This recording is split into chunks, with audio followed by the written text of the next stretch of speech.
Hello, my name is Bailey. Welcome to my channel. This is a book haul. Now that I've introduced myself and we are not strangers anymore, let's talk about my poor spending habits. So, as with a lot of people during the pandemic and such, I indulged in retail therapy to cope with my feelings because you know what? Being stuck inside in my own brain, just with my feelings and thoughts, wasn't good. So you know what? Hop online, start putting things in the cart, start placing your orders, and you have that little moment of relief and ignorance from the world. And then when that package ends up on your doorstep and you get to open it and you get a little present from your past self, the dopamine is chef's kiss. So, this is the result of that. These are actually not all the books I've bought. There's 2 more books that have not shown up yet. One has been delayed, and one I bought for $2 used from the UK. So I really don't have much hope that it's ever going to get to me, but maybe it will. I'll keep you updated in a vlog or something. Maybe it'll come to me, maybe it won't, we don't know. I'm also going to say, I think I'm on a loose book buying ban now because this is a lot of books, and I'm kind of poor, so I don't know what I'm doing. It doesn't make sense to me either, hunty. It does not make sense. But you know what? It's fine. I'm also not going to be going too in-depth into these books because recently, out of laziness and also just preference, I haven't been reading too much into the synopses of books before I read them. Just because I prefer not to now, because when I know too much going in, I'm waiting for those elements of the story to rise up when I'm reading it, and it's just not enjoyable for me. So I will try to explain at least some general thoughts about the book or my general knowledge of what it's about, but we're not going to be going into an in-depth description of them. So, sorry, but I'm gonna do my best to please you, because I'm your humble servant. Let's get into it. I got 19 books here. So, yeah. I've also read 2 of them, so it's not a good ratio of, read to unread books I've bought, but I thought I'd just, slide that little factoid in. So, just know that I'm, working through them as they come in, slowly but surely. The first book I bought was Wicked As You Wish by Rinchu Pico. This feels so long ago now, but I bought this during the Twitter drama that went on between Mackenzie Lee and POC authors, because Mackenzie Lee was signing POC authored books, one of which being Rinchu Pico. So I bought this book because I wanted to support the author, because I'm clearly on her side. If you're on Mackenzie Lee's side, my dude, you are special. You're very special, and I don't like you. But yeah, this is an urban fantasy kind of story to my knowledge. This book follows this prince dude, and basically his kingdom, Avalon, was frozen over by this snow queen, and his people were forced to flee to Arizona, and now they all live in Arizona. They have secret identities that are to protect their fantastical identities, and then there's this opportunity for them to kind of return to their kingdom or save their kingdom. I don't know. I'm actually really intrigued by the synopsis because I really want to know what's the relation between Avalon, a fantastical place, and Arizona in the United States. I don't know. I'm very interested in the concept, and I'm really excited to get to this. I was trying to get to it this month, and it just didn't happen. And if you've read this, I would love it if you could tell me, or even if you haven't read it and you just know this, does this book have LGBTQ plus rep? Because I would like to be able to put this into my June TBR if I could, but I'm trying to mainly read LGBTQ plus books, so if this fit into that, that'd be really great. Next up, we have Orpheus Girl by Bryn Rebel Henry. This was one of my most anticipated books of 2019. I never got my hands on it, but look at her. She's just a little morsel of a story. I did not know it was this short. It's under 200 pages, but I do know this one does have LGBTQ plus rep.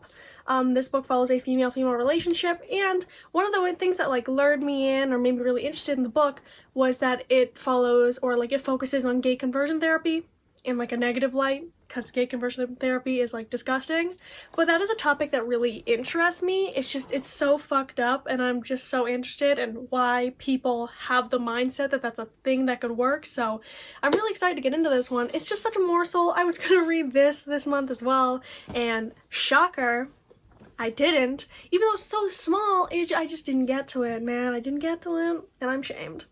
But this book follows these 2 girls, and they are caught kissing one day. This takes place in Texas, I think. But they are caught kissing one day, and they are sent to gay conversion therapy, and it's a loose retelling or a solid retelling of the Orpheus myth, and I don't know too much about the Orpheus myth, so sorry, I can't do much for you there. But if you know about mythology and you know about the Orpheus myth, that information might do something for you. And I feel like I haven't settled on my June TBR, but like since this one is LGBTQ plus centered and it was one of my most anticipated books of last year, I think I'm gonna slip this one in. Righty tighty, lefty loosey, my dudes. I don't know what I'm fucking saying.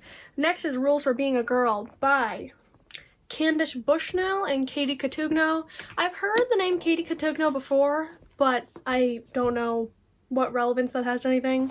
I don't remember where I saw it. I think they're an author, obviously, but this book is, one, beautiful. Also, look at the back. There's this, like, message to girls. Like, it's just going over all, like, the societal standards and, like, stupid messages girls are sent by society. And I just think this book itself is just, like, really pretty. So this book follows a girl named Marin, and she is sexually assaulted or harassed, or there's some sexual misconduct conducted upon her by a teacher of hers, and she speaks up to the administration of the school about it, and she is brushed off and people think she's lying, so she uses the school newspaper to speak up about this topic, sexual harassment and sexual misconduct. And obviously from that description, this book focuses a lot on like the Me Too movement and, you know, obviously sexual assault survivors and like the societal standards of women and this like rape culture we've got going on. I'm really hyped to read this. I also love reading and consuming media about like the Me Too movement and rape culture and, you know, survivors of sexual assault. Like I like those kind of stories. I just love reading into this topic. As a woman, I'm very passionate about it, obviously, and I'm really excited to read this book. I've heard some very mixed reviews, or like mediocre reviews, so I've seen a lot of 3 stars, but I have hope for this book. I think that even if it's not like a 5 out of 5 stars, at least there's media being produced about this topic. The more visibility this topic gets, the better. So I am glad I bought it, one, because it's fucking beautiful, and hopefully the inside is equally as impactful. Next up we have Music from Another World by Robin Talley. This book is also really pretty and it is LGBTQ plus centered. This book takes place in 1977. Does that mean it's historical fiction? It is historical fiction. It takes place in 1977 in New York and it follows our main character. I just read the description, I can't remember her name. Tammy. And she is closeted and she cannot come out and she can't be herself in her community because she goes to a Christian high school and everyone around her is very ultra religious. Also at the time a lot of the mindset was anti-gay, so clearly not a good time for her. And she is writing these letters to a pen pal of hers. She finds out who this pen pal is and they strike up a friendship. And I don't really know what the plot of this book is, to be honest. Like it only really talks about on the flap what they're like, kind of like, you know, random tidbits about the characters. So I'm not sure what the plot is. It does talk about like rising up against people being unfair to them. So I don't know exactly what's gonna happen in this book. I feel like probably like some protesting maybe. This front image gives me a protest vibe, but I don't know exactly what's gonna happen. Even though I don't really know what this book is about, like plot-wise, you can't go wrong with gay, and you can't go wrong with sapphic, so we gonna read it. Next, I have 2 books from the same author. First, I have One of Us Is Next by Karen M. McManus, and then I have Two Can Keep a Secret from Karen M. McManus. So, One of Us Is Next is the sequel to One of Us Is Lying, which I read in April, and I gave 3 to 5 stars. I actually just bumped the rating to 3 to 5 stars. It used to be a 2.5, but that's irrelevant. And like I said, this is the sequel. And I actually read this month, so she's responsible. Her spending habits can be slightly justified because bitch, I read it already. I gave this 3 to 5 stars as well. It was just as fine as the first book. I'm not going to start reviewing it. I almost went into review mode. This is not a wrap-up. Again, why am I fucking reviewing these books? These are supposed to be like YA thrillers. I would say they're more like mystery dramas. There's a little bit of mystery, a lot of drama, so they're okay.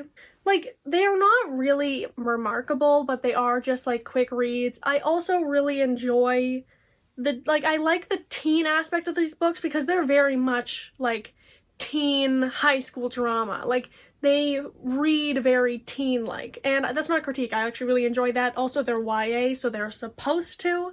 So I do enjoy it. Like, the reading experience is fun. The actual content is definitely not, like, mind-blowing. But you know what? Not every book needs to be impactful, you know? Some things can just be fun. Let things be fun. I don't know why I just got, like, kind of mad. Sorry. And then the other book I got of Karen McManus's is Two Can Keep a Secret. This is a standalone, not related to the other series.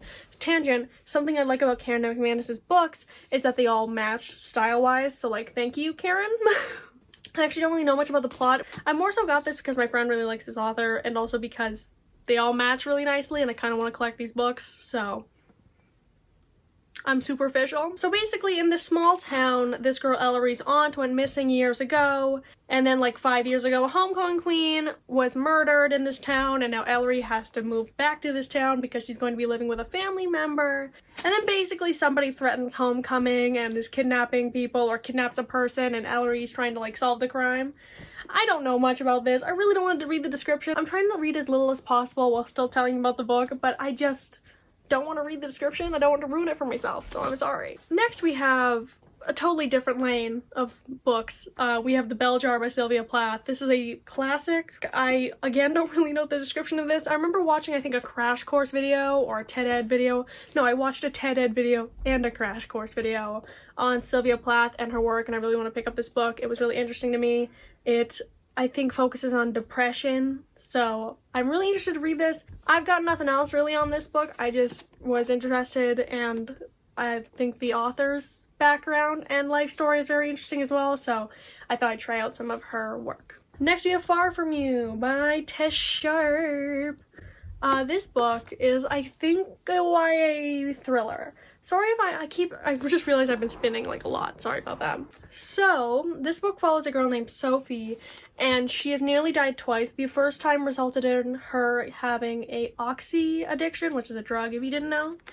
And the second time, she was with her best friend, and her best friend ends up getting murdered. So basically, this night, her friend Mina led her into the woods. They encountered this masked figure, and Mina ends up dying. Sophie gets the blame placed partially on her, and the murder is deemed like a drug deal gone wrong. Now, years later, I'm pretty sure it's years later, Sophie's like solving what happened to Mina, I'm assuming. I've heard some pretty good reviews of this. I think I was searching like some buzzwords in like LGBTQ+ and like thriller or something like that to try and find books to read, and this one came up and I'd seen people talking about it, so I decided to pick it up.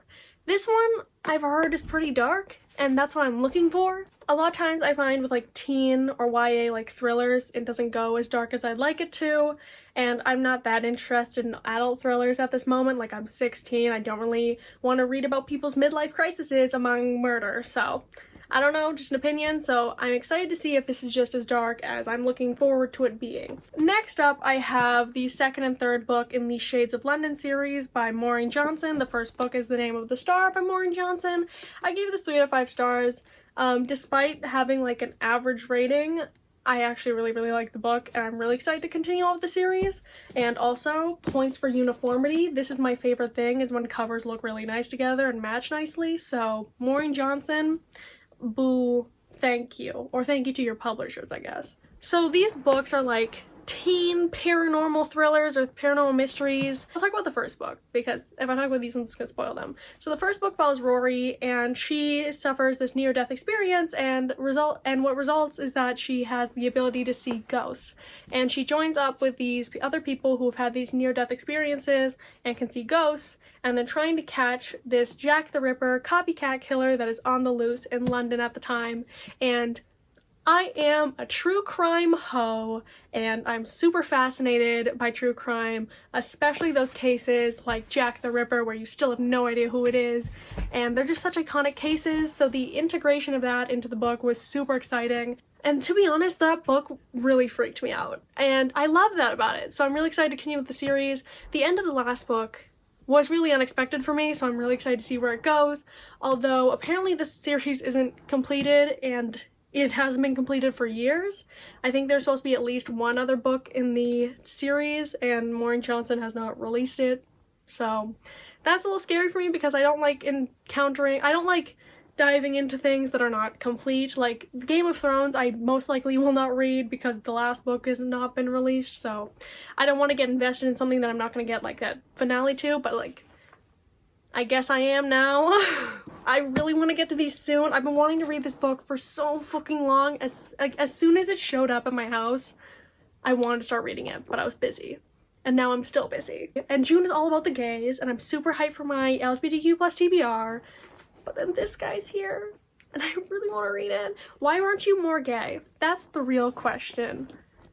Is why aren't all books a little more gay? The next books I have to show you are all in a trilogy, and they are the they're the After the Game trilogy.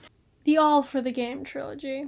I read this book this month, and I'm happy to say I have not given a single book 5 stars this year. Until the Foxhole Court by Nora Sakovic.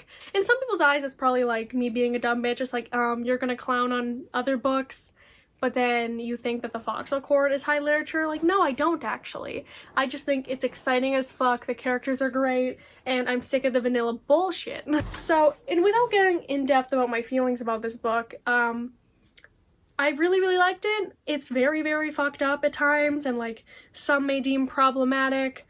But I had a whale of a time reading it. Like, to be honest, for me, I'm sick of vanilla bullshit. Like, reading a happy-go-lucky contemporary is great sometimes, but I love something that's gritty and fucked up and, like, not okay sometimes, you know? Like, I want to see characters doing crazy shit, and this book had that. This book follows this boy named Neil, and he's kind of, like, constantly on the run from his past and his family's past, and he plays this fictional sport called Exy. It's basically just like aggressive lacrosse, and he gets invited to be on a team called the Foxes. Is the team called the Foxhole Court? Or is their court's called the Foxhole Court? I don't know. He becomes a fox, he's on this team, he goes to the university, everybody on the team has like a problematic past, or like they have their troubles they're working through, and they're all very distinct people. Very distinct personalities with very distinct traumatic pasts. But some of them are not as bad. And it won my heart. They won my heart. And I can't wait to continue the series. I feel like I say that with everything, but it's the truth. It's the truth. Next, we have A Stupid Decision. And, the name of that stupid decision is Priory of the Orange Tree by Shannon Shannon.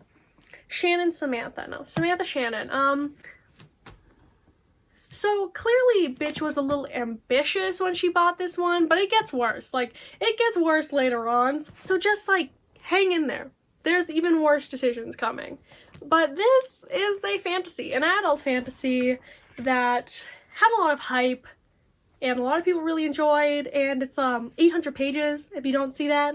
And I was very interested in it, and I still am clearly, but so fucking intimidated by the sheer page count. And then I read Crescent City by Sarah J. Maas, which is 800 pages. Where is it? Can I see it if I turn my chair? There she is. Where is it? This way? There she is. And apparently, in my little pea brain, if you read one 800-page book, then apparently you're queen of the 800-page books, and you should just, like, buy really, really long books. I don't know. The logic, I think, was not that great there, because Crescent City, as much as it is an adult urban fantasy, does not read like adult. It reads like her YA work, so that's probably why it was digestible for my small brain. So I think I might have bit off more than I can chew a little bit, maybe. Regardless of that, I'm going to try to conquer this book this summer because I won't have school to contend with. And I've already split it up into 50-page segments, and that seems a little bit more digestible. Like, I'm not going to read this in 2 days, but if I can read it in, like, maybe 10 days, I will be just as satisfied. So I have plans to read this, just, like, not soon. Oh, I'm also not giving a description because I don't know. I just know that there is some sapphic content and there's dragons, so sorry. I'm gonna get these two out of the way because I did buy them at the end of the month, but I just want to, they're at the top of this pile. So I have Shah and the End of Time and Shah and the Song of Death, both by Roshani Chokshi, or Roshani Chokshi. Okay, I'm really sorry if I pronounce that name wrong, or if I pronounce anyone's name wrong. That's how I've heard it pronounced, and I'm going to roll with it, but do correct me if I'm wrong. These are the first 2 books in a middle grade. I can't speak. Makes you want to cry. A middle grade series, maybe it's a trilogy. And I can't remember the name of this read-along for the life of me. Is it Read, Write, Order-a-thon? I don't know. I am going to link it below. I just know that it is being run by a few people, but the only person I can remember right now is the book hunter. So, sorry. But basically, it involves reading some of the Rick Riordan Presents books. In June, they're reading the 3 Shah books, and I only picked up 2 of them. I don't know what was the logic in that, but okay. And I want to participate because I haven't read any of Rick Riordan's books, and I would like to start doing that, but I'd also like to read some of the ones from his, like, Presents series. And also, these are very diverse middle grade, and I would like to read more diversely in general, so let's see. But also, when I was younger, as a young little person of color, I didn't encounter a lot of books that I could really see myself in, or very diverse books, so now, as I'm getting older, I like to fill in those gaps every once in a while with things that my younger self would have enjoyed, so I would like to read this for that reason as well. Why did I get sort of deep for a second there? Hello, it's Editing Bailey. I usually wouldn't do this in a book haul, but I feel really passionately about these books, so I will. I have read the first book in the Shah series. It's a series, by the way, at this point, and I really, really loved it. And what I said there about wanting to read books that my younger self would have appreciated and felt represented by really stands with this book, because I really connected with it in the representation because I am biracial, I'm half Sri Lankan, and while this book really centers around Indian and Hindu mythology, India and Sri Lanka are very close to each other if you don't know geography, and their cultures are very, very entwined, so I actually got to learn a lot about my own mother's culture. I felt really, really represented, and I felt really good reading this book, so I thought I would come in and just kind of add that in. I don't know the description of these. I do know that it's like a young girl who unleashes a sort of magic of some sort. So basically, it follows a girl, her name's Aru, and she kind of like lies a lot or makes up little stories. Basically, then there's this like lamp that's allegedly cursed, but nobody really believes it. She lights the lamp, she releases this like thing, this creature called the Sleeper, or a demon called the Sleeper, and she's got to stop the demon. It's inspired by some culture. I'm not exactly sure what culture in specific. I feel bad about that. When I do read this next month, I will definitely research that. Hello, it's me again. I've read the book, and I'm going to tell you it's Indian culture and Hindu mythology that is represented in this book. I am really excited to read these. I've heard good things about this author and also these books, so fingers crossed. Next, we have The Bone Season by Samantha Shannon. This is the author of Priory. I don't really know why I bought this. I saw a hardcover for like $14 and I bought it. I think this is also an adult fantasy, and I don't fucking know anything else about it. It takes place in 2059, so it takes place in the future, and it follows a girl named Paige. She's okay, so basically it takes place in Scion, London, and people, and like these things called clairvoyants are people with powers, and they're illegal, and she's a dream walker, which is a rare kind of clairvoyant. And she gets apprehended. I'm sorry, that's a bad description. I have no interest in reading the description right now. And also when I go into it, again, I don't want to read the description. I have nothing else to say on this book. I've heard pretty mediocre things about it, so fantastic. Next is a big shame for me. I was duped by my own stupidity. If you don't know, there's this book called The Diviners, which is the book I'm about to show you. And it used to have this really, really, really pretty cover. Now it's gone through some cover changes. Nobody's truly satisfied. Everyone's at least slightly peeved about this. And I went on Indigo and was casually looking through The Diviners because I wanted to read it because, you know, the serial killer thing was interesting to me. And I clicked on the hardcover option, and there's the beautiful cover. And I'm like, oh my gosh, has nobody noticed that it's like right here? And it's there for the taking? And I noticed the price. I'm like, $50. That's kind of a lot of money, but I'm like, maybe it's because it's so rare, because it's the original cover. And so I don't scroll down to look at, like, you know, the specs of it or like the info. I placed it to cart, and I'm like, this is an investment in the pretty cover, and I buy it. and it shows up. And the reason it was super expensive is because it's large print. So I think I played myself in a lot of ways. Like, it's gigantic, and the book itself, like when it's normal print, is also big, but it's not this big. This book is like 750 pages. I think the original one is like 400 or 500, so large print is fun, and large print is expensive. Also, I'm not actually sure if the original cover is the shiny way. I thought it was matte, but I'm not sure. Either way, this cover was not worth this. I'm a little bit peeved about this. I spent like $50 to get large print, and I fucking hate large print. If you need large print, that's respectable. I just don't like it because I don't want to need it, and they're so big, it's just inconvenient. Yeah. It's humongous. Like, it's not gonna stop me from reading the book.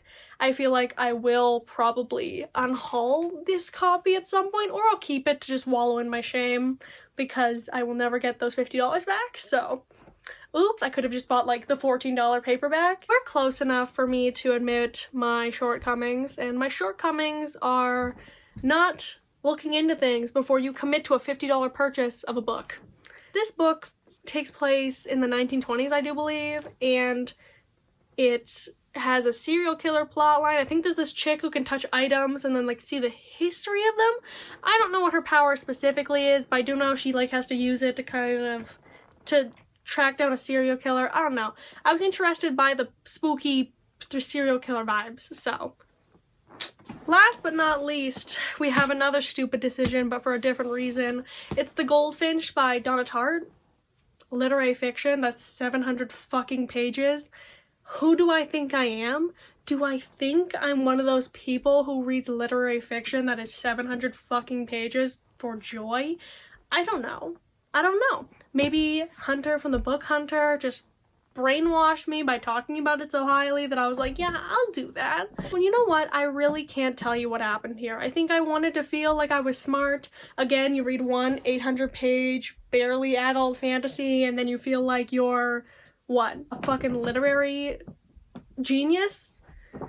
I don't know, dude. This is The Goldfinch. It's literary fiction. The author of The Secret History. It follows a guy, and he's pretentious, and he works at an art place, or he looks at art a lot. I really have no idea. I'm not gonna read the description. I'll maybe read this summer. That's what I plan on doing, but again, it looks boring. It strikes me as it's gonna be boring. I'm sorry, it just does. And I hope it's not. I'm really doubting my enjoyment of this, also my ability to get through this. Maybe it'll be good. Clearly there's some merit to it. It won the Pulitzer Prize, and that's a smart award, isn't it? So, you know, you don't come to me to give opinions on the Pulitzer Prize winner, but I will say that, like, maybe one day I will give you some opinions on the Pulitzer Prize winner. Yeah, I'm gonna stop talking now because my thoughts are jumbled. I'm looking at the Goldfinch, trying to talk about the Goldfinch like I have anything to say, so let's just put it down and wrap this shit up. That was a book haul. I bought books. I'm stupid. I spend my money on stupid things, but I'm slowly making my way through the books I buy, and that is just the little silver lining around the stupidity cloud. And also, I would like to say, if your way of coping with things going on right now is retail therapy, go for it. I don't think you should shame people for how they deal with things, because it's their money, their life, and also any way you can make yourself happy right now that's not destructive towards yourself or anyone else, go for it, bitch. I support you. My dogs are barking, I'm on the verge of a breakdown, so I've been Bailey, these have been books, and I'm gonna go. Bye, bye, bye. I can't do an outro, why do I feel stupid?